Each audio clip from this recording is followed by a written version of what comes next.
dados, tabelas e gráficos de barra, semana 28, para que servem os gráficos e construindo um gráfico. Então, o gráfico é uma representação geométrica de um conjunto de dados, usado para facilitar a compreensão das informações desse conjunto de dados que a gente pesquisou e vai passar para os gráficos. Aqui nós temos, por exemplo, você já viu gráficos como apresentado ao lado? Então, essa é a lição da semana 28. Então, aqui nós temos a produção de bicicletas Superbike do primeiro semestre de 2011. Eles aparecem com frequência em jornais, revistas e outros meios de comunicação. Usando gráficos é mais fácil visualizar e comparar dados, porque a representação visual ela fica mais fácil da gente enxergar. Ao lado temos um gráfico de barras verticais, nesse caso, e também temos barras horizontais.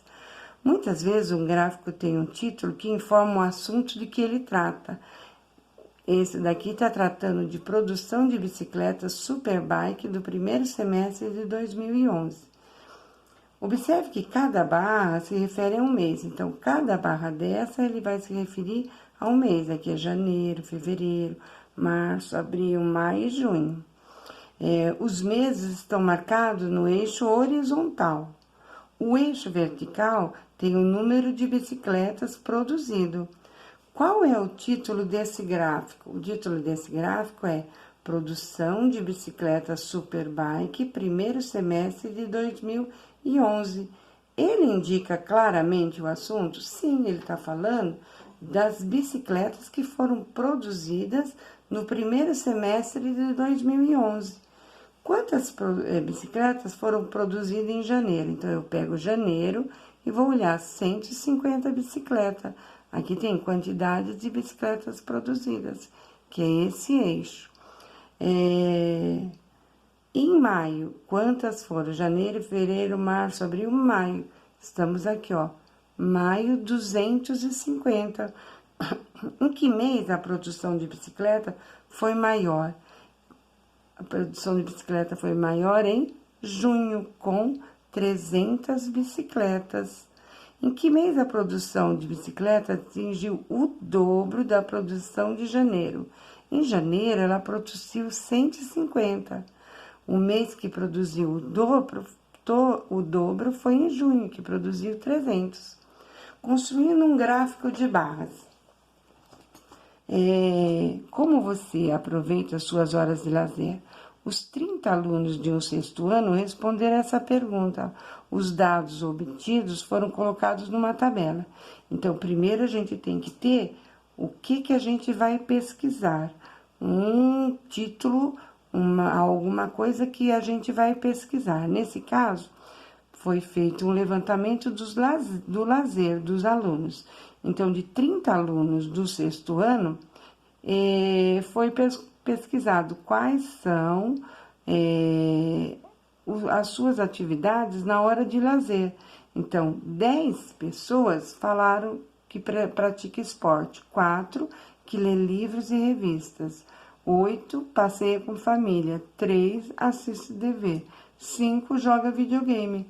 Cada aluno foi respondendo e foi feito essa tabela. Com essa tabela, a gente faz um gráfico de barras. De que maneira?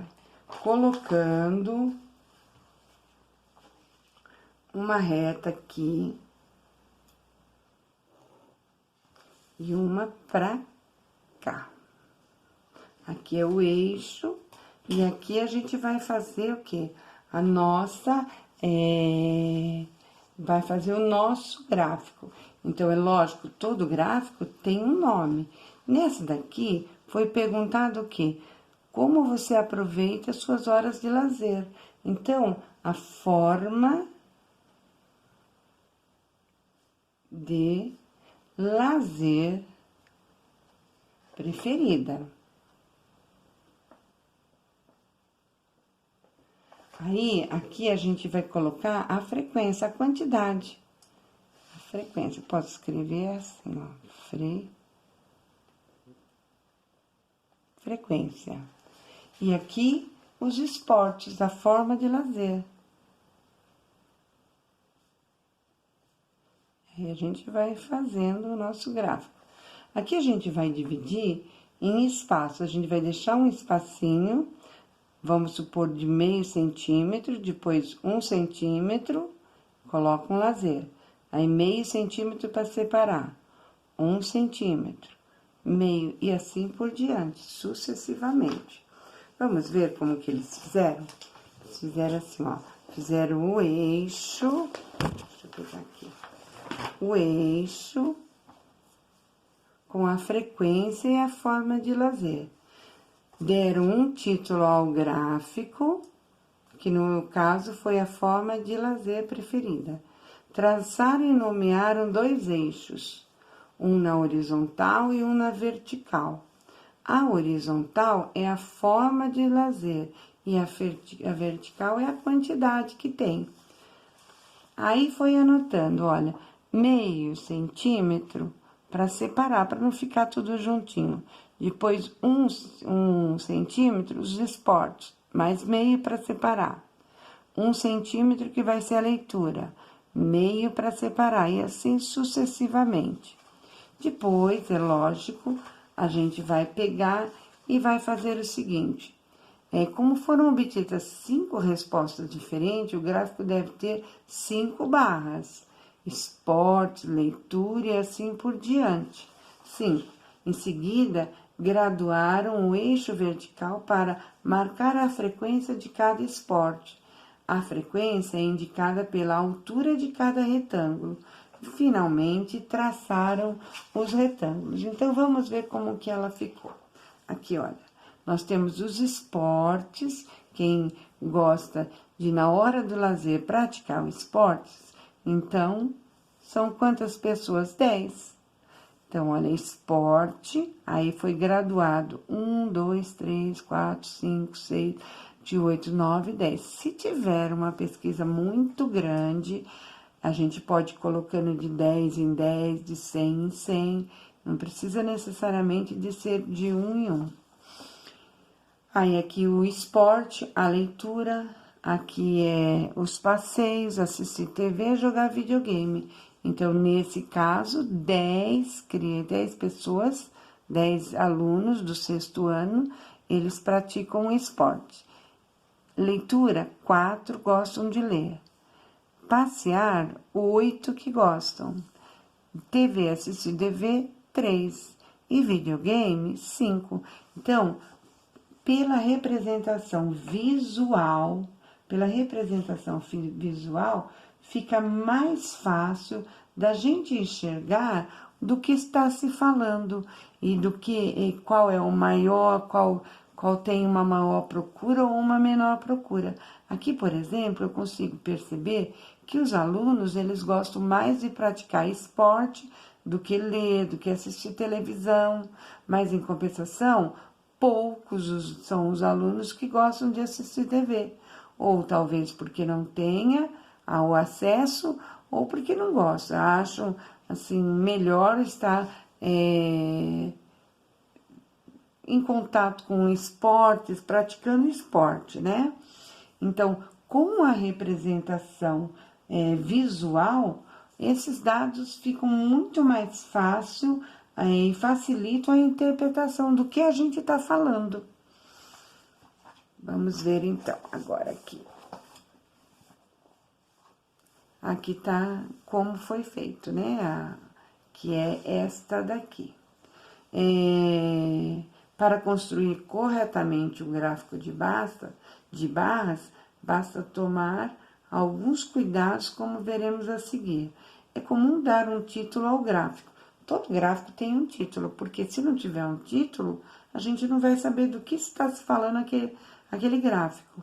O título deve se referir ao assunto do gráfico. Se aqui é sobre o lazer, a gente vai fazer sobre o lazer.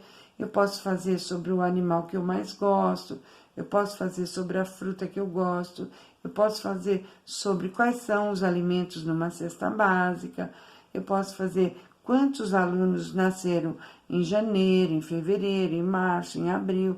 Então, durante o ano, eu posso colocar os meses do ano e assim por diante. Lembrando que daquilo que eu estou falando, eu vou colocar como título. Nomeie os eixos e faço com comprimento suficiente para que neles caibam todas as barras e todas as frequências da tabela. Então, todas as frequências têm que caber em cada um, né? Em todos eles. Se, por exemplo, tiver 17 pessoas que gostam de nadar não, vamos supor, de dormir. Então, aqui não teve. Então, vai só até o 10. A gente tem que diminuir aqui o espaço, mas tem que dar até o 17 se tiver alguma forma de lazer que tenha uma quantidade maior.